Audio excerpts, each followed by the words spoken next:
Graças e paz, irmãos, da parte de Cristo Jesus, Senhor da igreja, Senhor das nossas vidas. Louvado seja o Senhor por esse reencontro, por esse momento tão precioso nas nossas vidas. Eu te convido a abrir a Bíblia para a nossa meditação. No livro das Crônicas, segundo livro das Crônicas, nós temos feito meditações no livro de Colossenses. Hoje, especificamente, nós vamos interromper e domingo que vem retomaremos a meditação no livro de Colossenses. Hoje, no entanto, vamos seguir aqui a nossa leitura no livro das Crônicas, segundo livro das Crônicas, capítulo 7, leremos aí do versículo 11 ao versículo de número 16. Livro das Crônicas, capítulo 7, versículo 16, 11 ao versículo 16, acompanhe a leitura. Assim Salomão acabou a casa do Senhor e a casa do rei. Tudo quanto Salomão intentou fazer na casa do Senhor e na sua casa, prosperamente efetuou. De noite apareceu o Senhor a Salomão e lhe disse: ouvi a tua oração, e escolhi para mim este lugar para a casa do sacrifício. Se eu cerrar os céus de modo que não haja chuva, ou se ordenar aos gafanhotos que consumam a terra, ou se enviar a peste entre o meu povo, se meu povo, que se chama pelo meu nome, se humilhar e orar, e me buscar, e se converter dos seus maus caminhos, então eu ouvirei dos céus, perdoarei os seus pecados e sararei a sua terra. Estarão abertos os meus olhos e abertos e atentos os meus ouvidos à oração que se fizer neste lugar. Porque escolhi e santifiquei esta casa, para que nela esteja o meu nome perpetuamente. Nela estarão fixos os meus olhos e o meu coração todos os dias. Mais uma vez vamos falar com Deus. Deus eterno, querido, Pai santo, amado, digno de honra, de glória e de todo louvor. Estamos diante da Tua palavra e a Tua palavra é verdade. E a Tua palavra é suficiente, Deus, para promover em nossas vidas crescimento, avivamento, transformação, edificação para a glória do Teu nome. Ó Pai querido e amado, é na dependência do Espírito Santo que nós nos colocamos diante de Ti, para que essas palavras, ó Pai, venham, Senhor Deus, pela ação do Teu Espírito, alcançar corações e mentes, e para a glória do Teu nome, e única e exclusivamente para a glória do Teu nome, o Senhor esteja operando transformação nas vidas, ó Pai, alcançadas por essa palavra. Porque, Senhor Deus, não cabe ao homem nenhuma glória, nenhum louvor, porque se o Senhor não falar, ó Pai, jamais o homem poderá atingir o coração e transformar corações para a glória do Teu nome, ó Pai. É o Teu Espírito que nos convence do pecado, da justiça e do juízo. Convença-nos mais uma vez da Tua vontade. Nós te suplicamos, confiados no nome de Cristo Jesus. Amém e amém, Deus. Louvado seja o nome do Senhor. Meus irmãos, temos lido esse texto muitas e muitas vezes. Já antes dessa pandemia do coronavírus, esse é um texto emblemático, o versículo de número 14, aqui do capítulo 7. Via de regra, quando falamos nós cristãos em oração, este é um dos textos que vem à nossa mente. Um texto marcante, um texto profundo, um texto que nos fala sobre um dos elementos essenciais da vida cristã, que é o que nós mais destacamos, a oração. Nós nos apegamos a essa palavra no texto, a oração. Mas nessa noite nós vamos pensar um pouco e nós vamos caminhar aqui que essa palavra é acompanhada de outras expressões também tão importantes quanto a expressão oração, quando pensamos em relacionamento com o nosso Deus. A expressão humilhar, buscar e se converter, ou as expressões humilhar, buscar e se converter, acompanham a palavra oração. No segundo livro das Crônicas, no capítulo 7, versículo 14. Nós temos nessa narrativa, em termos de contexto, a construção do templo. Sabemos que Davi intentava no seu coração, desejava no seu coração, construir um lugar onde a adoração ao Senhor, através do templo, fosse feita.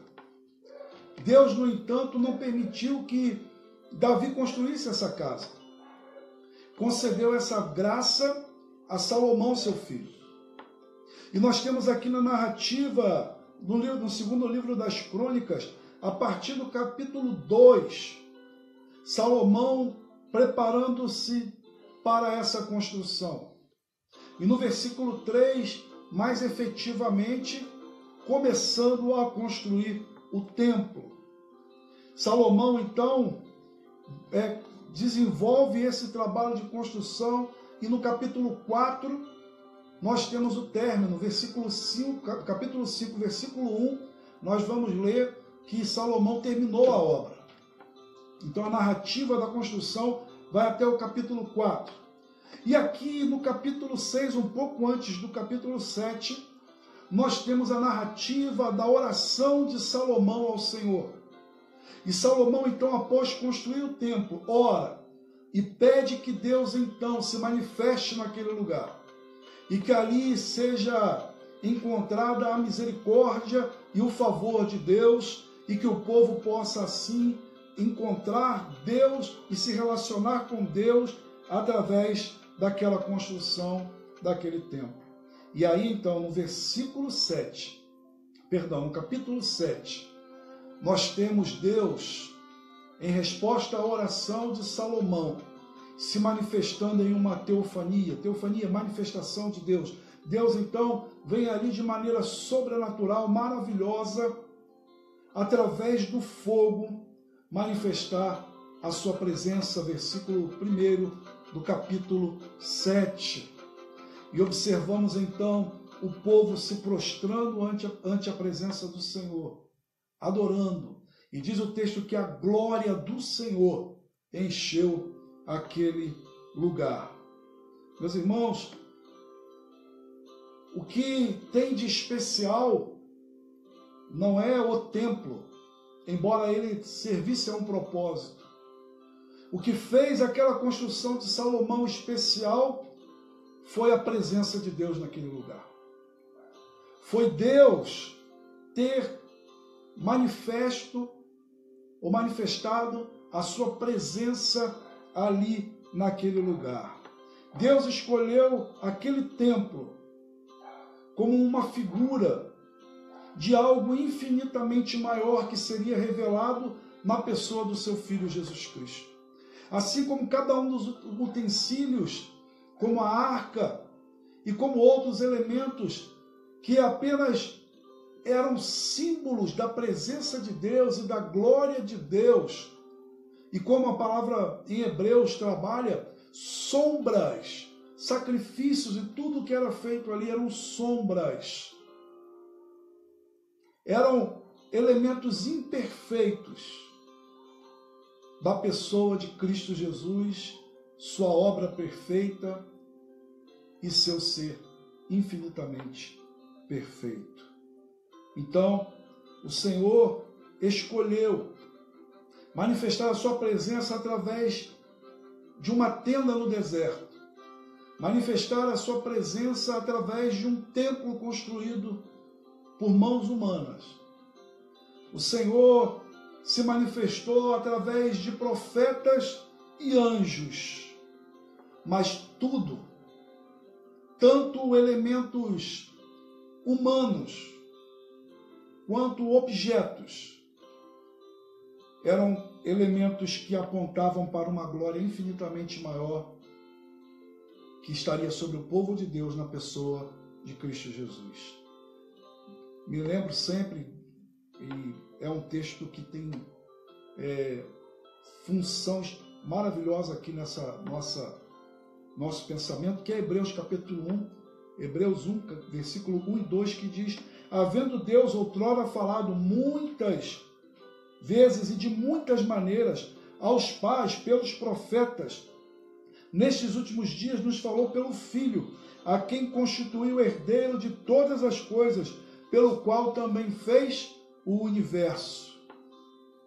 O tempo de Salomão durou quase 400 anos, pois fora destruído pela Babilônia em 586. No mesmo local, Artaxerxes permitiu que um segundo templo fosse construído.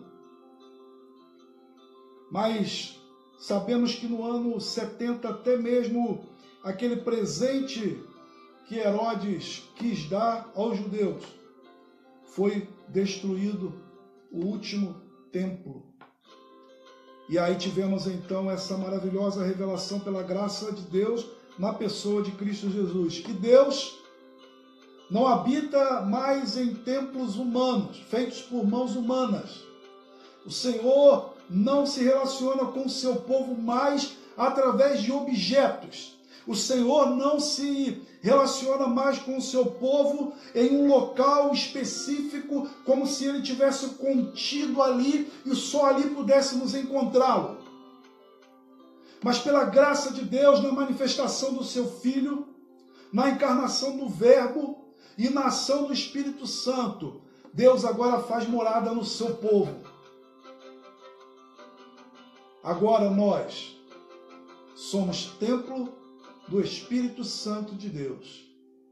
Agora o Senhor faz morada em mim e em você. Jesus Cristo é tudo aquilo que o templo de Israel prefigurava. Jesus cumpre em sua pessoa todas as promessas do Antigo Testamento. E ele realiza aquilo que elementos do Antigo Testamento realizaram de maneira imperfeita. Jesus realiza de maneira perfeita. Os sacrifícios eram feitos no templo e tinham que ser repetidos. E agora apenas um sacrifício, feito na cruz do Calvário, foi suficiente para todos aqueles que são chamados segundo o propósito de Deus. Todos aqueles que têm Jesus como Senhor e Salvador das suas vidas. Meu irmão, minha irmã, nessa noite eu não quero falar sobre o templo. Eu não quero falar sobre a arca, mas eu quero falar sobre essa relação com Deus, maravilhosa e bendita que temos na pessoa do seu Filho Jesus Cristo. O ponto alto da narrativa aqui, meu irmão, não é a construção do templo. O ponto alto da narrativa não é a arca entrando no templo.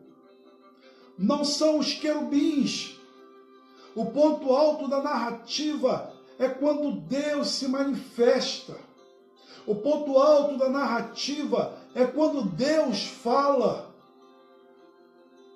E o que Deus fala é o que precisamos ouvir. É o que vem ao meu coração e ao seu coração, e nós queremos aplicar aqui nessa noite para o crescimento e desenvolvimento de cada um de nós e edificação da Igreja de Cristo Jesus. Deus aparece a Salomão. Não temos muitos detalhes dessa teofania, mas Deus aparece e Deus fala. E o que Deus fala? Ouvi a tua oração e escolhi para mim este lugar para a casa do sacrifício.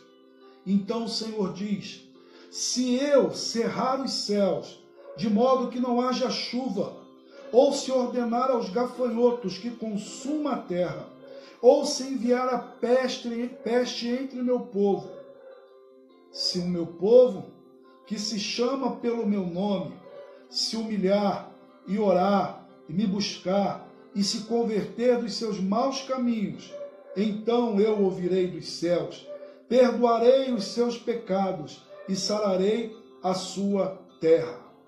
Estão abertos os meus olhos e atentos os meus ouvidos à oração que se fizer neste lugar. Porque escolhi e santifiquei essa casa, para que nela esteja o meu nome perpetuamente. Meus irmãos, o que Deus fala? Deus diz a Salomão daquilo que tem a ver com o relacionamento não com o templo, mas o relacionamento com Deus.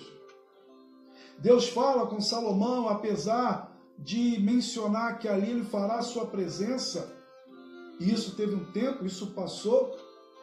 O Senhor fala de relacionamento, e ele fala, olha, se o meu povo orar, se humilhar, buscar a minha presença, se abandonar os seus maus caminhos, eu então perdoarei e sararei. Humilhar, orar, buscar e se converter são atitudes para nós, meus irmãos, no nosso relacionamento com Deus. Essas atitudes acompanham um verdadeiro avivamento. Nesses dias de pandemia, nós temos esperado em Deus que venha um grande avivamento sobre a igreja. Esperamos que nesses dias, eu, você, nós cristãos, possamos ter essas atitudes, movidos pelo Espírito Santo de Deus, e possamos experimentar um grande avivamento. Por isso, a meditação nessa noite tem como tema: apresentemos a Deus nossas orações em arrependimento e adoração. Primeira coisa que eu quero destacar é a oração. A oração é viva e presente no texto. Observamos Salomão orando em vários momentos aqui na narrativa de Segunda Crônicas. E observamos mais especificamente, após construir o templo, Salomão orar ao Senhor e Deus manifestar a sua graça. E observamos então o Senhor também falando ao povo, a Salomão e indiretamente ao povo, para que o povo ore. Aquela casa seria chamada casa de oração. Casa de oração. Irmãos, a oração é um dos elementos mais marcantes da fé cristã. Todo crente, verdadeiramente crente, ele ora. E mesmo aqueles que não são verdadeiramente crentes, mas que estão na dinâmica da igreja, oram. Ensinamos aos nossos filhos, bem pequenos, na mais tenra idade, a falar com Deus. Alguns de nós usamos até a linguagem do Papai do Céu. E isso nos acompanha da infância até mesmo a terceira idade, no momento em que estamos mais idosos. Será continuamente uma prática na vida do crente a oração. A oração é o fôlego da alma. Assim como nós respiramos e o nosso corpo necessita disso para estar vivo, nós, enquanto seres espirituais, num relacionamento com Deus, precisamos orar. E louvado seja Deus, porque aqui no texto fica bem claro para nós. O Senhor diz, eu ouvi a tua oração. O Deus eterno, o Senhor poderoso, maravilhoso e bendito, ouve as nossas orações.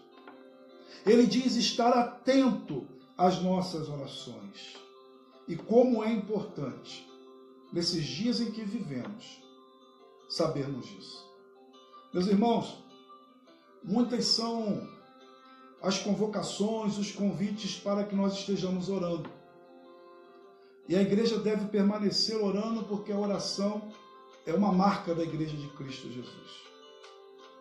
Nessa consideração desse primeiro ponto a respeito da oração, eu quero dividir aqui essa reflexão em duas verdades. A primeira verdade é de que a oração ela é essencial para a vida cristã. De que a oração é um elemento característico da vida cristã. De que a oração é uma prática que acompanha todo homem e mulher de Deus. De que ela é uma bênção. Em nossa doutrina reformada, dizemos que a oração é um meio de graça. É o meio pelo qual Deus nos abençoa e o Senhor nos concedeu, através do novo e vivo caminho, Jesus Cristo, falarmos diretamente com o Pai. No entanto, eu preciso fazer um parêntese aqui. Em dias de oração, em dias de convocação à oração, em dias em que esse texto tem sido usado repetidamente, nós precisamos trabalhar a verdade bíblica e não uma verdade apenas de um texto isolado. E a verdade bíblica, ela é de Gênesis a Apocalipse. E quando pensamos em oração, pensamos estas verdades que acabamos de dizer. No entanto, precisamos dizer, meu irmão e minha irmã, que há orações que Deus não atende. Há orações que Deus não ouve. E por mais pesado que seja dizer, há orações que Deus rejeita. Com isso eu quero dizer que muito mais do que uma postura de oração, nós precisamos ter a postura certa de oração. Muito mais do que apenas dizer, vamos orar. Nós precisamos fazer a oração da maneira que a Bíblia nos instrui, da maneira correta, revelada por Deus a mim e a você.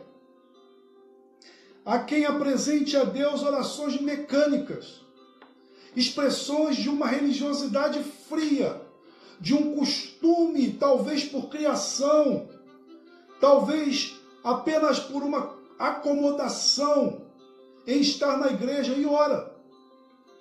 Talvez haja quem apresente a Deus orações sem fervor, sem amor, sem devoção. Orações que não são frutos de um relacionamento com Deus. Orações que não são frutos de uma ação de servo diante do senhorio de Deus. O profeta Isaías já nos sinalizava isso. Isaías capítulo 1, versículo 15. Lemos o relato da palavra do Senhor, Deus falando ao seu povo. Pelo que quando estendeis as mãos, escondo de vós os olhos. Sim, quando multiplicais as vossas orações, não as ouço, porque as vossas mãos estão cheias de sangue. Lavai-vos, purificai-vos e tirai a maldade dos vossos atos de diante dos meus olhos. Cessai de fazer o mal. Já no Antigo Testamento, não apenas neste texto, mas destacando este, observamos, irmãos, que não basta orar. Não é meramente um ato de fechar os olhos e falar. Tem a ver com quebrantamento. Tem a ver com devoção. Tem a ver com relacionamento.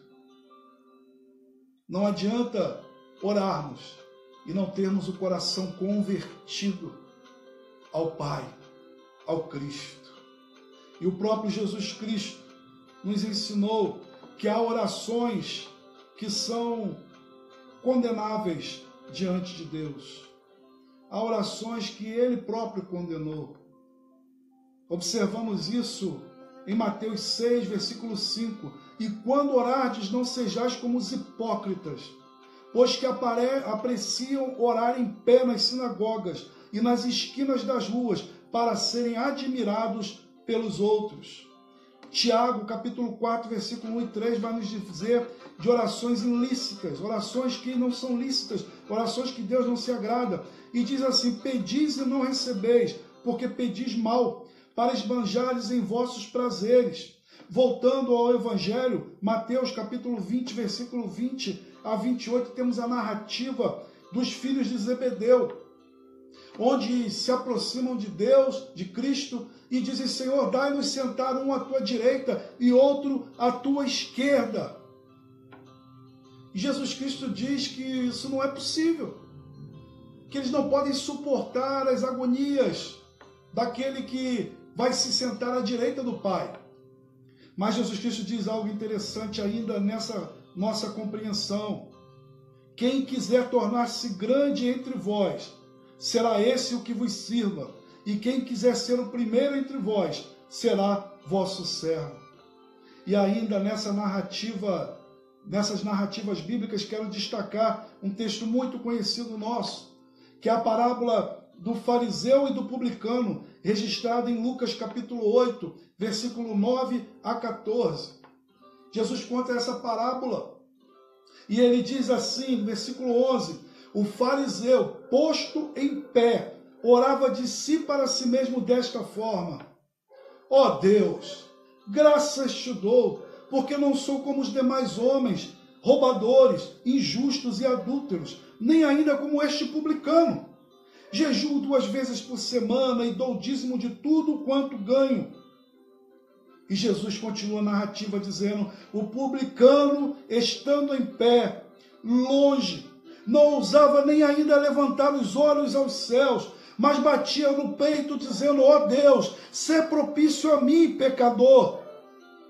E Jesus Cristo disse: digo-vos que este desceu justificado para a sua casa, e não aquele, porque todo aquele que se exalta será humilhado, mas o que se humilha será exaltado. Meus irmãos, muito mais do que apenas orar, precisamos de orações quebrantados na presença de Deus. Muito mais do que orar como uma expressão de religiosidade. Precisamos nos curvar ante a presença do Senhor e evidenciar em nossa vida as práticas do Cristo, o seu ensinamento, o seu caráter, que seja formado em nós, Cristo Jesus. Vamos orar? Vamos orar, irmãos. Vamos jejuar? Vamos jejuar.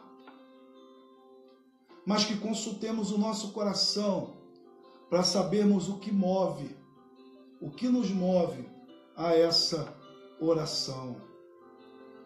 O Senhor nos ensinou que no relacionamento com Deus, basta entrar no secreto e falar em secreto com Ele, e Ele nos abençoará.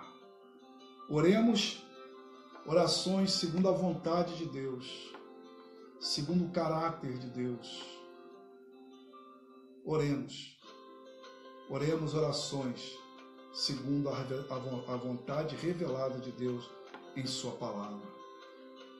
Logo, nesse pensamento, vem uma segunda palavra aqui, que o próprio Deus fala: se o meu povo se humilhar e confessar, deixar maus caminhos.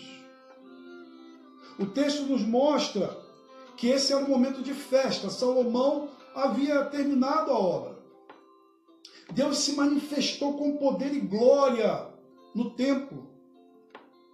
Esse era um tempo de louvores. Quem sabe o tempo do grupo de louvor entrar e cantar muitas canções diante de Deus. Isso não estava excluído. Diz o texto que o povo adorou ao Senhor. Mas mesmo nesse momento de festa, de satisfação, de conclusão da obra, Deus ainda ensina algo importantíssimo ao seu povo. Ore, mas se arrependa dos seus maus caminhos. Confesse-o e deixe-o. Meus irmãos, Deus fala que aqueles que creem devem abandonar os seus pecados, abandonar a vida centralizada nas nossas vontades, e devemos nos submeter à vontade de Deus. Então, e só então, os céus enviarão avivamento, socorro, porque arrependimento tem a ver com dependência de Deus. O arrependimento, irmãos, humilde é necessário. No objetivo de Deus nos perdoar, nos sarar e curar-nos, é necessário o arrependimento. E aqui eu quero então pensar um pouco sobre arrependimento de duas formas. Nós temos arrependimento para a salvação e o arrependimento associado à santificação. E o breve catecismo, na pergunta 87, nos diz o que é o arrependimento para a vida ou para a salvação. A resposta é esta: arrependimento para a vida é uma graça salvadora, pela qual o pecador, tendo um verdadeiro sentimento do seu pecado e percepção da misericórdia de Deus em Cristo, se enche de tristeza e de horror, ódio pelos seus pecados, abandona-os e volta para Deus inteiramente resolvido a prestar-lhe nova obediência. O arrependimento para a salvação tem a ver com esse abandono primeiro de uma vida em pecado e assumir um senhorio de Cristo nas nossas vidas. O arrependimento é algo essencial na vida do crente. E o arrependimento não é apenas um ato isolado lá na salvação, lá na regeneração, mas ele é, de fato, um caminho a ser trilhado todos os dias na nossa história como homens e mulheres de Deus. Devemos sempre nos voltar ao sincero arrependimento para com Deus. 1 de João 1, versículo 8 e 10 diz: se dissermos que não temos pecado nenhum, a nós mesmos nos enganamos e a verdade não está em nós. Se confessarmos os nossos pecados, Ele é fiel e justo para nos perdoar os pecados e nos purificar de toda injustiça. Se dissermos que não temos cometido pecado, fazemo-lo mentiroso e a sua palavra não está em nós. João Calvino diz: embora Deus atenda a pecadores e esteja pronto com os braços estendidos para abraçá-los, seu favor não pode vir para aqueles a quem ele é oferecido, exceto em um sentimento real de penitência que os leva a Deus. Os braços de Deus estão abertos, mas o abraço vem após o arrependimento, porque é no arrependimento que é aplicado em nossos corações a justificação em Cristo Jesus e deixamos de ser meramente criaturas e passamos a ser filhos de Deus. É no arrependimento constante, dia a dia, do homem e da mulher já convertido, que trilhamos o caminho da santificação. É no arrependimento que Deus promove paz, bênçãos na nossa vida e onde nós estivermos. Deus chama ao arrependimento, e isso é uma graça bendita de Deus. É ato da sua bondade, porque quando Deus nos chama ao arrependimento, Deus nos chama para o perdão, para a reconciliação e para a continuidade e manutenção da comunhão com o Senhor. Ninguém que se recusa a se arrepender entrará no reino dos céus. Meus irmãos, a graça de Deus está diante de nós nesse momento. Assim como nós dissemos agora há pouco, no primeiro ponto, oremos.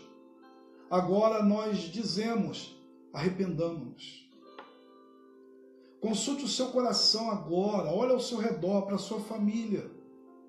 Olhe para dentro de você, lembre-se o que você fez hoje pela manhã, o que você fez ontem, essa semana, quais são as palavras que têm andado em seus lábios, a que tem servido os seus olhos, as suas mãos, o que tem maquinado o teu coração. Deus nos chama e Ele diz: se o meu povo, que se chama pelo meu nome, se humilhar e orar e se converter dos seus maus caminhos, então eu ouvirei e sararei a sua terra.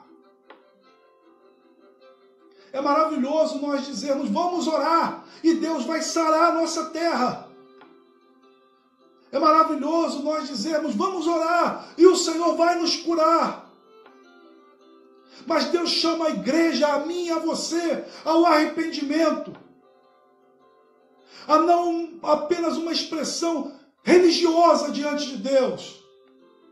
O Senhor nos chamou para um relacionamento vivo e real, onde a santidade é a sua vontade para mim e para você. Meu irmão e minha irmã, a nossa nação necessita de cura nesses dias de coronavírus. Mas nós, igreja, necessitamos de arrependimento. E esse arrependimento deve alcançar então o nosso país. Porque ainda que sejamos curados e haja uma vacina para o coronavírus, o pecado continua sendo uma realidade, massacrando famílias, promovendo injustiça, violência. E violência, meu irmão, tem muitas faces. A violência daquilo que dizemos e que parece às vezes não fazer mal a ninguém, mas estamos violentando o direito do outro, violentando a honra do outro, violentando a paz do outro. O pecado tem muitas faces e precisamos aprender a identificá-las primeiro em nós e nos arrependermos diante do Senhor. E em último lugar, meu irmão, minha irmã, o Senhor diz então, perdoarei e sararei. A sentença aqui, ela é uma sentença de graça, de favor de Deus sobre as nossas vidas. O Senhor descreveu para Salomão uma situação desfavorável, onde o Senhor disse, se eu cerrar os céus de modo que não haja chuva, ou se ordenar os gafanhotos que consumam a terra, ou se enviar a peste entre o meu povo. O Senhor demonstra e descreve para Salomão tempos de crise, de falta de alimento, por falta de chuvas, por ação do gafanhoto. O Senhor descreve enfermidades. E o Senhor então diz, embora essa seja uma realidade de um grande deserto, de sofrimento, de enfermidade, de crise, se o meu povo que se chama pelo meu nome orar, mas não só orar, se humilhar e se converter dos seus maus caminhos, eu perdoarei, eu sararei. Expressões do favor de Deus, e precisamos entender aqui que Deus não está obrigado, por causa do meu arrependimento ou por causa da minha oração, a fazer algum bem na minha vida. O Senhor faz por graça, por livre e soberana vontade. O Senhor elegeu a santidade como um modo pelo qual Ele se relaciona conosco. A oração, um meio pelo qual Ele nos ouve. O arrependimento, um meio pelo qual Ele nos sara e Ele nos cura. Graça, meu irmão, é tratar alguém de maneira que ela não merece. Quando fazemos algo para alguém que essa pessoa merece e ela é digna daquilo, isso não é favor. Mas quando nós fazemos por alguém que não merece, isso é graça. E é o que Deus faz por mim e por você. Infinita bondade e abundante graça é o que Deus nos concede na pessoa do seu Filho Jesus Cristo. Pelo Verbo encarnado, temos acesso a Deus. E todo favor e graça alcança as nossas vidas. Se o cenário é um cenário de deserto, de escassez, diz o texto que Ele vai cerrar os céus, não haverá chuva. Os gafanhotos estarão consumindo as plantações e a peste pode tomar o povo. o Senhor nos indica um manancial de bênçãos, de favor, de milagres, de graça sobre a minha vida e sobre a sua vida. E não é sem propósito que lemos em João 7, versículo 38, Jesus Cristo dizendo: quem crê em mim, como diz a Escritura, do seu interior fluirão rios de água viva. Isto ele disse com respeito ao Espírito que havia de receber os que nele crescem, pois o Espírito é aquele pois o Espírito até aquele momento não fora dado, porque Jesus não havia sido ainda glorificado. Jesus Cristo então diz que o Espírito Santo de Deus seria colocado em nós, e isso promoveria em nós um fluir de rios de água viva. Ou seja, ainda que o cenário ao nosso redor e as circunstâncias sejam de deserto, há vida em nós, porque o Senhor ouve as nossas orações, porque o Senhor ouve as nossas confissões de arrependimento e porque em Cristo Jesus temos comunhão com o Senhor. Como Jesus Cristo disse àquela mulher junto ao poço, a mulher samaritana, lá em João capítulo 4, quem beber dessa água tornará a ter sede, aquele porém que beber da água que eu lhe der nunca mais terá sede, pelo contrário, a água que eu lhe der será nele uma fonte a jorrar para a vida eterna. Meus irmãos, temos vivido tempos áridos, de preocupações. Parece que os céus foram cerrados sobre nós. Mas devemos lembrar que o Senhor continua agindo em nossas vidas e em nossos corações. Devemos lembrar, irmãos e irmãs, que o Senhor tem infinita graça para a minha vida e para a sua vida. Ore, mas quebrante-se. E assim, viva da graça bendita e maravilhosa de Cristo Jesus. Vamos orar? Vamos orar, entendendo que o Senhor é que tem agido em mim e em você, que o Senhor quer muito mais do que resolver problemas, Ele quer resolver pessoas, muito mais do que apenas mudar as circunstâncias ao nosso redor. Deus quer transformar o nosso coração e aí então, a partir de nós, mudar as circunstâncias ao nosso redor. Deus eterno, bendito e santo, honras, glórias e louvores ao teu nome. Como é bom falar contigo, ó Pai, em oração e te pedir em nome de Cristo que todas as vezes em que nos dirigirmos a ti em oração, o teu Espírito Santo nos convença do nosso pecado e possamos, ó Pai, quem sabe muitas vezes, Deus, em lágrimas, pela tristeza de caminharmos muitas vezes fazendo a vontade da nossa carne, pedir-te perdão, Pai. Pai, a falta de arrependimento tem destruído famílias, a falta de arrependimento tem destruído relacionamentos, a falta de arrependimento tem destruído igrejas, a falta de arrependimento, ó Deus, e da sensação, ou melhor, e da sensibilidade da tua vontade, tem, ó Pai, destruído vidas. Que em nome de Cristo Jesus o teu povo se levante para orar, mas que o teu povo se curve para confessar os seus pecados. E que o Senhor sare a nossa terra e o Senhor nos perdoe para a glória do teu nome. Abençoe essa casa, essa família, nós oramos, confiados no nome de Cristo Jesus. Amém e amém. Graça e paz da parte de Cristo Jesus. Forte abraço, nos vemos em breve, assim se Deus permitir. Amém.